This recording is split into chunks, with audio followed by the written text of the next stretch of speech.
नमस्कार। मैं कक्षा 8 का एक प्रमेय लेकर के आया हूँ जो हमारी समझ से इम्पोर्टेंट भी है। त्रिभुज के किसी एक भुजा को बढ़ाने पर जो बहिष्कोण बनता है उसका परिमाप शेष दो अंतःकोणों के योगफल के बराबर होता है।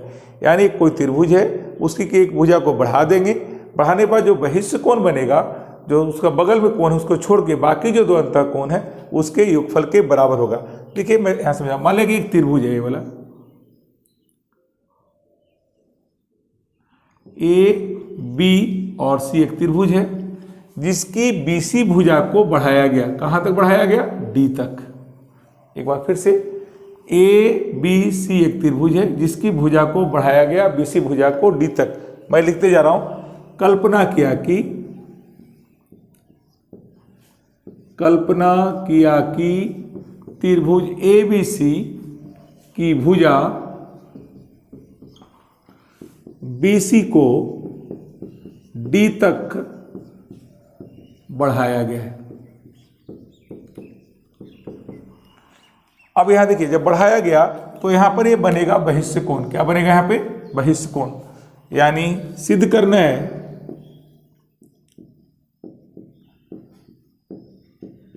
कौन बहिष्कोण बना?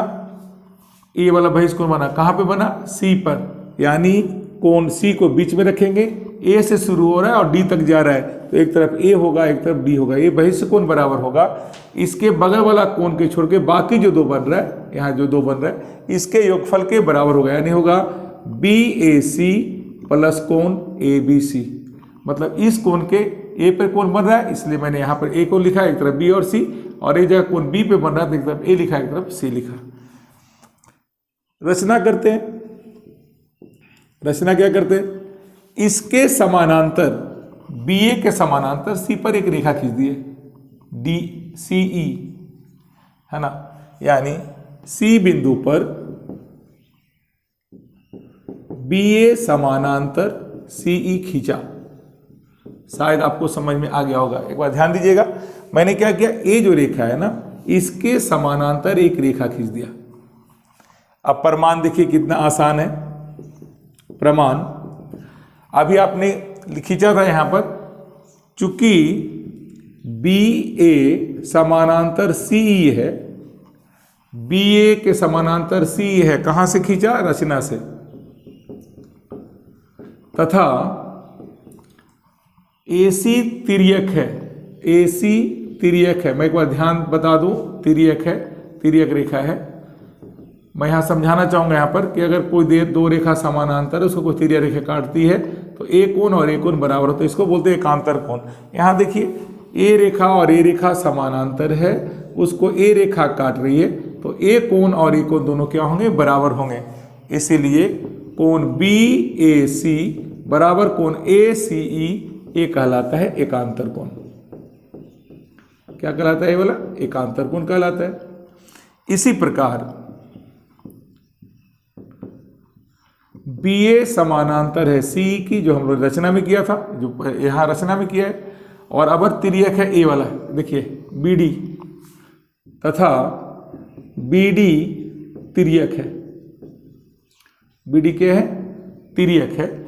इसीलिए क्या होगा कि ए दोनों समानांतर रेखा है, उसको ए रेखा काट रही है तो ए कोण और ए कोण दोनों बराबर होगा।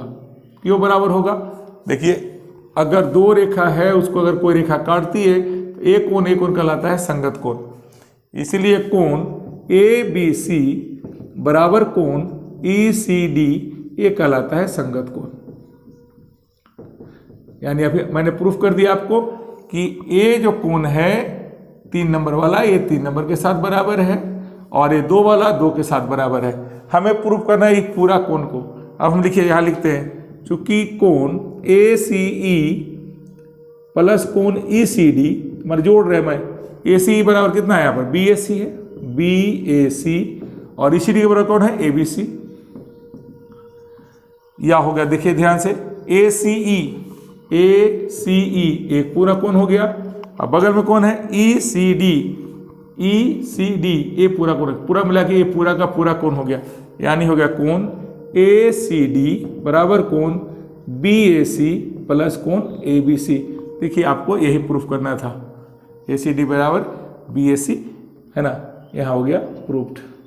यानी आप इसको इस तरह से इतने कम, माने अगर आपको ये मालूम है कि एकांतर कोण क्या होता है, संगत कोण क्या होता है, तो आप इस प्रमेय को आसानी से सोल्व कर सकते हैं। और ये बहुत इंपॉर्टेंट प्रमेय है और इस प्रमेय का हमेशा आगे के कक्षा में भी इसका इस्तेमाल होता है।